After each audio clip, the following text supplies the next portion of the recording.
What's up guys, Sleepz here with another episode of my Journey to an Ultimate Team, and we're going to start this episode off doing a couple of SBCs, just two. This time around we are going to do one of the Halloween themed ones, and we're probably going to do these as they get released throughout the week. There's some pretty decent promos and you can get some pretty decent packs. This time around we're doing Spider's Web, and it was fairly easy. Up top all we needed was some legal and attackers. Well, this is the way I chose to go about it. And then in the defense, to meet the nationality requirements, I just went with Premier League defenders from weird countries, and that is that one. So we got a 15k pack for little to no effort. The only thing I had to buy there was a right back to right wing back formation or position change card, so there's no big deal there. And then onto the marquee matchups, and usually with marquee matchups I like to kind of just cherry pick and select the ones that I want to do. This time around I just saw that the Feyenoord Ajax one was giving a 15k pack, so I figured why not do this one. I had the requirements necessary, use the Ajax players on the right side, and then basically everywhere else I filled it out with players from the Argentinian league. So that got us another 15k pack. Very nice, very nice. I would really like to pack one of these Halloween cards, so I figured why not give it a go by doing these SBC. So moving on to this first 15k pack, and 15k packs are decent, right? I've gotten a few good things over the years out of 15k packs. Our luck wasn't so great in this one, as we do only get the left back from the Russian league, Denisov. So not that great to start off, but that's all right. We got another one, and within this pack itself, we actually got a 5k pack. So decent. We get some players for SBCs in the future.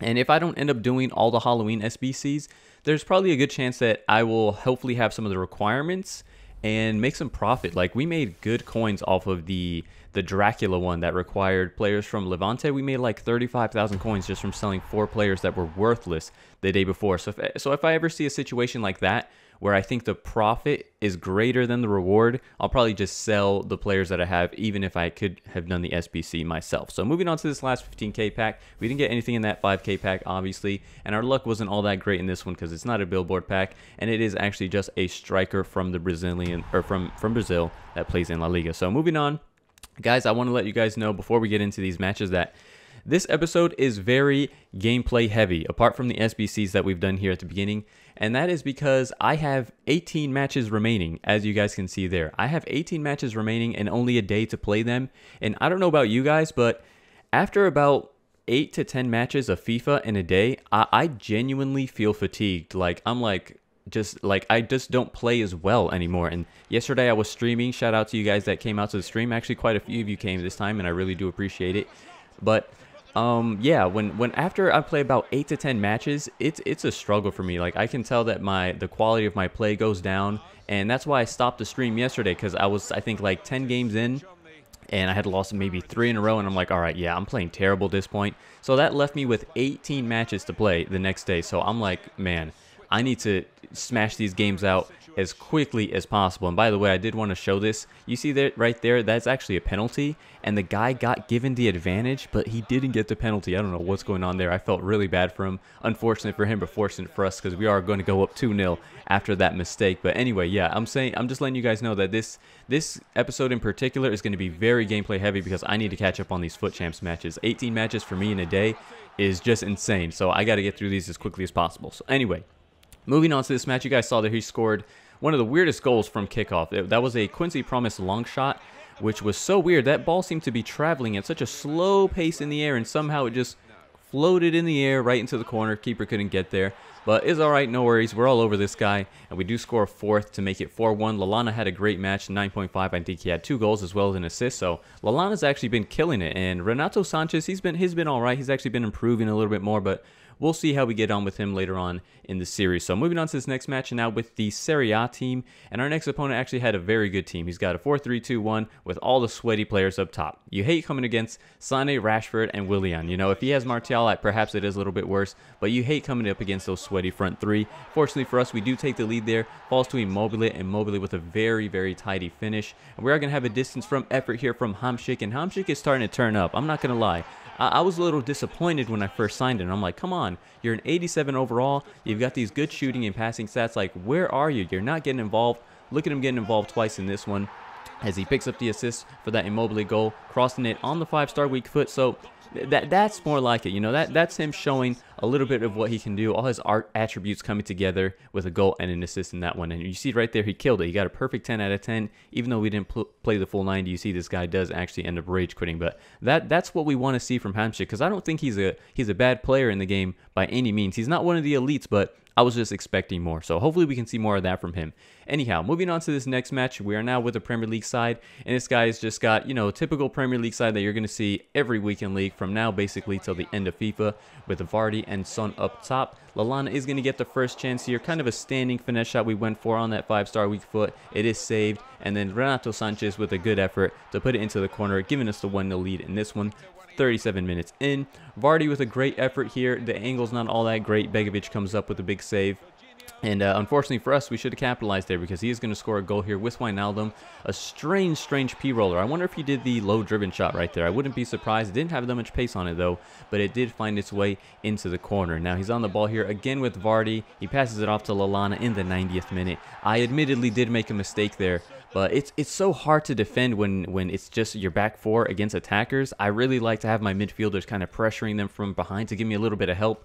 I made a mistake. Lallana capitalized, and he put it in the corner. So we lose that one, but it's okay. We can recover from that. I'm still in a decent enough position to make gold 1. That is basically my minimum requirement. I want to be making gold 1 basically every week, because getting 2 100k packs as well as 50,000 coins is that's just massive. That's a huge help to continually build your team every single week. So moving on to this next clip, see he picks up a goal there with Berardi, and this guy was actually a decent player, but we are going to respond here as we're doing some good interplay between João Mario and Perisic, and João Mario rips that one into the top hand corner. And what I didn't like about this guy is that, yes, he was a decent player, but you know, one of the celebrations that annoys me the most, guys, in FIFA is when people are just overly cocky and they score a goal to make it 1-0, and then they just run into the goal as if like I'm like a free win to pick out the ball, as if, yeah, I'm just going to keep scoring against you. You're terrible. So I did the same thing against him. I'm like, okay, you want to play like that? I'm going to give this guy the shushes. I'm going to give this guy like, you're a free win. I'm going to run in there and grab the ball out of the net. So that's personally for me one of the celebrations that just, I feel so insulted when somebody does that. Just pick the ball out of the net. It's different if you're losing and you're trying to come back. I understand, you know, you got to pick that ball out of the net and try to get the next goal. But when you're just up 1-0, 2-0, and you're just running in and grabbing the ball, that is just straight up disrespect. Let me know in the comments what you guys think is the most annoying celebration in FIFA 18. For me personally, I hate when people do that against me. Anyhow, moving on to the next match, 4-3-3 Premier League team, and Sanchez with an amazing header right there. I really like that in this year, there seems to be kind of a different range of headers that you can score. That was a great one. You didn't see too many of those in previous FIFAs. It's like you can score headers from different ranges in this FIFA, and I quite enjoy that. He does respond there with a Dele Alli long shot, and then Gabriel Jesus does make it 2-1, but it's okay. We're going to fight back in this one. I was kind of noticing later on in the second half how he was defending, and it was very standoffish. It's like in this game you can't put too much pressure, but there definitely has to be some. And you see he just kind of stands off me in this clip. He's just standing off, trying to read my pass, and eventually I just have too much time and I pick out Vardy, and Vardy with not the most convincing of finishes, admittedly, but he does manage to find the corner. Zappacosta could have sealed it for us just before the 90th minute, but his shot does go wide. This was a huge scare. Paulinho is clean in, but we had managed to cut down the angle. Good save there from Carnetzis. Welbeck here is going to actually hit the crossbar, and that was actually a save from Lloris. The commentator did mention that he got a little finger to that one. We do finally manage to break the deadlock here, as Welbeck is going to flick this one towards the direction of Wanyama, and Wanyama, that looked like 99 shot power right there. He absolutely blasts that one into the upper left hand corner. That was a very good goal from him. But this is a great opportunity from Lallana to like seal the deal with just 5 minutes left on the clock, but he does not manage to finish from close. And then Lallana actually does get another chance in the 117th minute, and Lloris again with the save. He seems like a very good keeper, but we do manage to win that one 3-2, coming back from behind. That was a good victory from us. Lanzini on a 9.4, man. Lanzini is such a great cam. I can't believe how amazing he is for the price. Him and Welbeck have just been revelations for the starter squads. Like, I can't believe that these two players perform so well.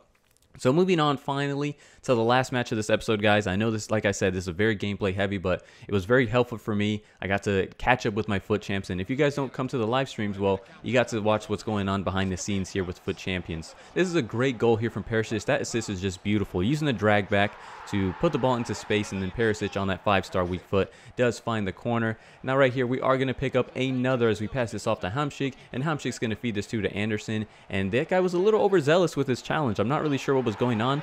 I honestly think that this guy may have been in a situation like me where it was like the last day for his FUT Champs and he needed to like get his games done quickly, because this guy was playing insanely fast and it was like to his detriment. Anyway, moving on to this next clip. Look at this pace from Immobile. Like, this is such amazing pace. I thought I would show this clip from the very beginning because I couldn't believe how fast Immobile was moving. A beautiful roulette to get past that slide challenge, and he finesses that one in to make it 3-1. And like I said, this guy may have been in a rush to get some games done in a similar situation to I was, because he rage quit as soon as that roulette was done, and I put that one in to make it 3-1. But that's going to be it for this episode, guys. In the next episode, I wanted to let you guys know that we are going to make some signings for episode 20. I plan on making some very good signings, not just some average ones. We're gonna try and beef up this team, because I think if I get some better, more elite players, I can do a little bit better in Weekend League. I want to do better than just barely making Gold 1. Even this situation, I think I need to win like 6 out of my remaining 12 matches just to barely scrape by in Gold 1. So I'm going to beef up the team a little bit in episode 20 for you guys, and we'll see if we can do better in the next Weekend League and just in seasons in general. So that's going to be it for this episode, guys. I hope you're all enjoying the series. Please leave a like, leave a comment, and subscribe if you haven't already, and I'll catch you guys next time. Thanks for watching.